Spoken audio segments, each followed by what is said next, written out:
And I'm going to tell you why I have an issue with Haden's comments. First of all, I know Jay Haden. That's my man. Yeah. And he and I see each other all the time. He's at all the Cleveland Cavaliers games. I want to preface my comments by saying I am rooting for Josh Gordon. His heart's in the right place. I genuinely like him, and I hope that he does well. And I hope that his life is together.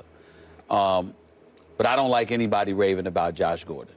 Josh Gordon, to me, nobody should be praising him because we need to make sure he's going to be around to be praised.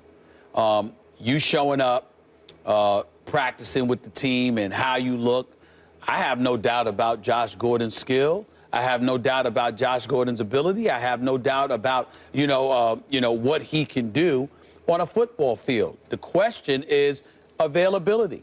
The best ability is availability. And we don't know if Josh Gordon is going to be available. Let's just call it like it is. Let's stop playing games. Let's stop, just glossing over the obvious here.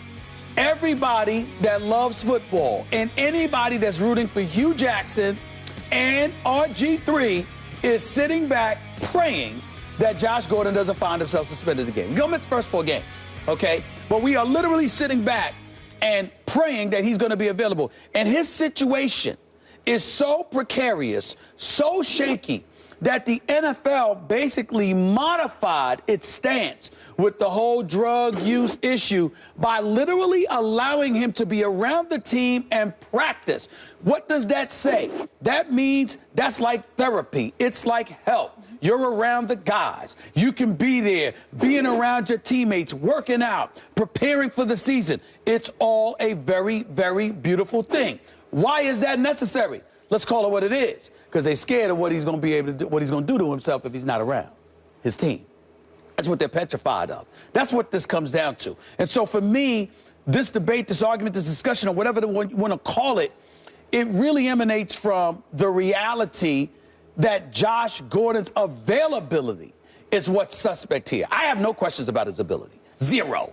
I know that this dude is a Hall of Fame talent who can go out on the field and raise hell, just like Haden pointed out. But the reality is that we don't know if he's going to be available. We're talking about what he's going to do if he's available. And I don't recall anybody having a question about Josh Gordon's ability when he's on the field. There's just always a question mark as to whether or not he will be on the field. That is the problem, and I don't like hearing any praise about him. I want him to fly under the radar. I want him to be, I don't want him being talked about. Leave him alone so he can get ready. The hypocrisy. Okay. The utter hypocrisy. Yeah. So let me get this straight. Josh Gordon, who we agree about his talent. I mean, I saw a tweet recently that someone shot back at me saying when Trout and Harper and then Puig came up, you do something in baseball, you do something at a certain age, at a certain level, and you can say, that guy's probably going to make the Hall of Fame if he stays healthy. Now, in football, it's different. You get banged up, injuries are much more common and all that, but Gordon had Hall of Fame talent. We talk about the best beginnings of a receiver's career. You know, there was Randy Moss and now there's Odell Beckham Jr. Those guys were like out of the gate, were like, oh my God. But you know what? In between them, there was Josh Gordon. He had that. He was shot out of the box like that. But for you, Stephen A., to sit here and say you don't even want to discuss him because essentially of a self-control problem he has. He is unable to control himself and stay off the weed, as you like to say. And yet, wasn't it you the other day who had praise here on First Take on national television for Vontaze Burfict? Vontaze Burfict, who he was the center of a national story. Can he control himself against Stephen A. Smith's Pittsburgh Steelers in the playoffs? And the answer was no. Even though he'd had so many problems in the past, he gift-wrapped a playoff game based on a lack of impulse control to your Pittsburgh Steelers. They needed 14 yards to kick a field goal. He hands them 15. Yet you have no problem talking about Vontaze Burfict. Same kind of self-control problem, same kind of detrimental kind of behavior toward the team as a result. Why can we not discuss Josh Gordon, but we can Vontaze Burfict? Stephen A. Smith. That might be the most idiotic thing I've ever heard come out of your mouth. Let me get this straight. Vontaze Burfict plays a football game. He is a resident hitman for the Cincinnati Bengals. Penalized on too many occasions, nevertheless, but also has a boatload of company because of a bevy of players who believe the league is too excessive due to the number of rule changes that have been implemented in the sport of football, forcing them to make adjustments to a game they've played all of their life on a fly. So because he goes out there, damn near decapitates Antonio Brown, nevertheless, and stupidly, I might add, no doubt about that. But you're comparing that to a Josh Gordon who some have said is an addict when it comes to drug use.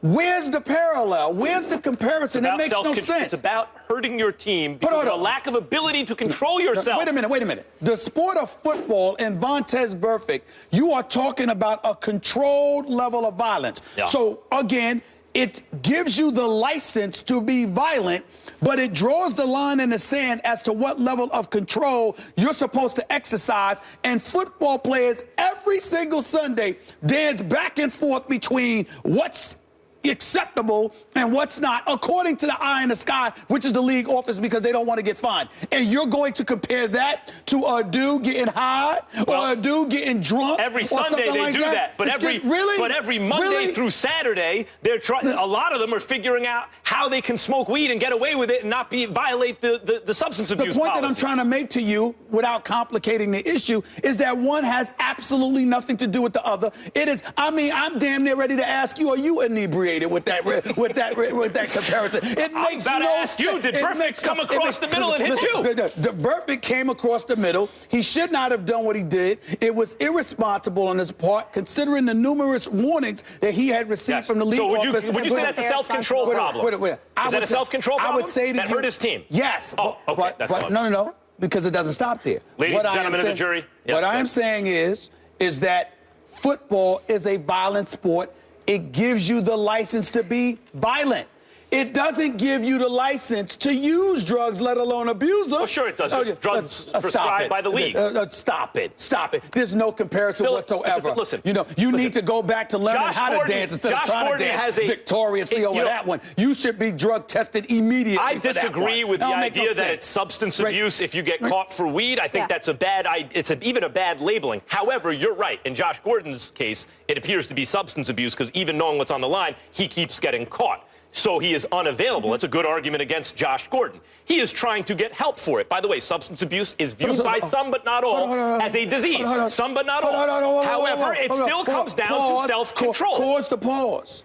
You just acknowledged and admitted that I'm right. You just made a different point about Burfict, but you did not deny that I was right about Josh Gordon, and that is the point. And I am telling you, not only are you wrong about Burfict, at the same time, it has no means whatsoever, no relatability whatsoever. They both fall under self-control. Sure it does. Zero. Both fall under self-control. They both fall under self-control. Really? He's right. Thank you, Your Honor. Really? So you want to get into this? Because we can go there. We can go there. I'm the moderator, so tell him to approach the bench. The point that I'm trying to make to y'all is this. You could talk self-control all you want to. Yeah. Does it give you the license to abuse drugs, whether it's weed, alcohol, or other stronger types of drugs? No. Does the NFL give you that? That's what we've been talking about. What you're talking about is you don't think that he should be discussing Josh Gordon. I'm saying because Josh Gordon's unavailable to his team and detrimental, in other words, based on his lack of self-control. And I'm saying you seem to be okay with talking about other players whose behavior is detrimental to the team. Because I'm not scared for them. I'm scared for Josh Gordon. I'm not scared for Burfict at all. All week going into that game. I'm not scared for Burfict at all. All week, the focus on that game was, will Burfict do something stupid? I was on Sports Nation going, no way, there's too much attention to it. There's no way. Last play of the game, they need 14 yards to kick a field goal. Plays over, Burfict hands them 15 because he can't control himself. The same issue that was analyzed all week. And Pac-Man Jones got called for a bogus penalty. That was another 15 yards. Well, I'm not talking about Pac-Man. But the point that I'm trying to make to you is that because of how football football is and how stringent they are with their rules, one could make the argument that it was a bit excessive. But at the end of the day, one could also make the argument that a player in a full contact sport would smoke weed instead of take opiates. Burfict, absolutely. I'm not concerned about Burfict at all. I'm looking forward to seeing him back on the field. I'm praying that Gordon makes it there. There's a difference. Looking forward to it? There's a difference. I'm looking forward to it, but I'm wondering whether he's going to get there. I'm not wondering good, about gentlemen. Burfict. I'm not wondering about right Burfict. out of the gate. So Gordon's last full season, 2013, he played just 14 games, but still led the league in receiving.